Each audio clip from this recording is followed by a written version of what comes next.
Paris में मौजूद Louvre museum, जिसे दुनिया का सबसे ज्यादा महफूज स्ट्रक्चर समझा जाता था, सरेआम दिन दिहाड़े लूट लिया गया। जो काम हॉलीवुड मूवीज में देखा जाता था, वो हकीकत में सबके सामने भी हो सकता है। नाजरीन, 19 अक्टूबर 2025 की सुबह लूव म्यूजियम रूटीन के मुताबिक आम लोगों के लिए खुलता है। गार्ड्स अपनी अपनी जगह पर थे और दुनिया भर से आए टूरिस्ट म्यूजियम के अंदर दाखिल होते हैं।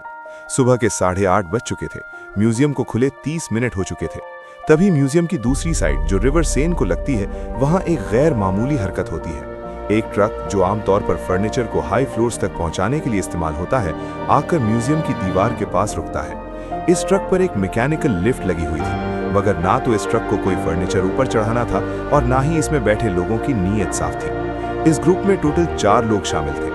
उन्होंने येलो और ऑरेंज कलर्स की वेस्ट पहनी हुई थी, बिल्कुल वैसे ही जैसे कंस्ट्रक्शन वर्कर्स पहनते हैं, मगर उन्होंने अपने चेहरे बैलाक्लावा मास्क से छुपाए हुए थे। 4 में से 2 लोग बिना किसी परवाह के मैकेनिकल लिफ्ट को एक्सटेंड करके म्यूजियम की पहली मंजिल पर मौजूद एक बैल्कनी तक पहुंचते हैं। ये बैल्कनी म्यूजियम के सबसे शानदार हिस्सों में से एक गैलरी डी अपोलोन यानी गैलरी ऑफ अपोलो तक जाती है। यही वो गैलरी है जहां फ्रांस के शाही खजाने नुमाइश के लिए रखे गए थे, मगर अपोलो गैलरी के अंदर घुसने के लिए यहाँ एक बड़ी रुकावट थी, एक इंतहाई मोटा शीशे की दीवार। बैल्कनी पर पहुंचने के बाद उन्होंने अपने बैग से इंडस्ट्रियल ग्रेड डिस्क कटर निकाला और चंद ही सेकंड्स में गैलरी के शीशे में सुराख करके अंदर घुसने में कामयाब हो गए। ये सब कुछ इतनी जल्दी हुआ कि अभी तक सिक्योरिटी गार्ड्स को इसका इल्म नहीं था, मगर इस हरकत से म्यूजियम का सिक्योरिटी अलार्म बज उठा और गैलरी में मौजूद गार्ड्स ने चोरों को देख लिया। मगर चोरों को किसी चीज की परवाह नहीं थी। उन्होंने गार्ड्स को पावर टूल्स दिखाकर धमकाया और अपने काम पर लगे रहे। गार्ड्स ने फौरन प्रोटोकॉल फॉलो करते हुए गैलरी से टूरिस्ट को निकालना शुरू कर दिया। म्यूजियम में अब अफरा तफरी मच चुकी थी।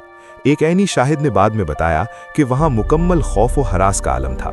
लोग समझ नहीं पा रहे थे कि हो क्या रहा है। जब तक पुलिस और स्टाफ मेंबर्स परेशान लोगों को म्यूजियम से बाहर निकालने में मसरूफ थे, उन 2 चोरों ने इंतहाई इत्मीनान से गैलरी में मौजूद डिस्प्ले केसेस के शीशे तोड़े, 9 कीमती खजाने उठाए और फिर उसी कटे हुए शीशे से बाहर निकलकर बैल्कनी में चले गए। वहां नीचे उनके 2 साथी स्कूटर्स पर उनका इंतजार कर रहे थे।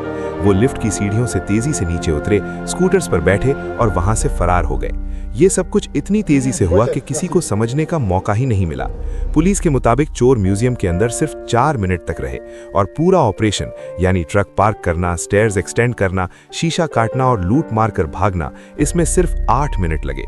जाते जाते उन्होंने लिफ्ट वाले ट्रक को आग लगाने की कोशिश भी की, ताकि पुलिस को ट्रक पर कोई सबूत या फिंगरप्रिंट्स ना मिल सके। लेकिन म्यूजियम के एक बहादुर स्टाफ मेंबर ने फौरन मुदाखलत की और उन्हें ऐसा करने से रोक दिया।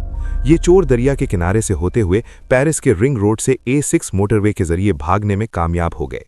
ये डे लाइट रॉबरी फ्रांस के लिए नाकाबिले बर्दाश्त जिल्लत थी।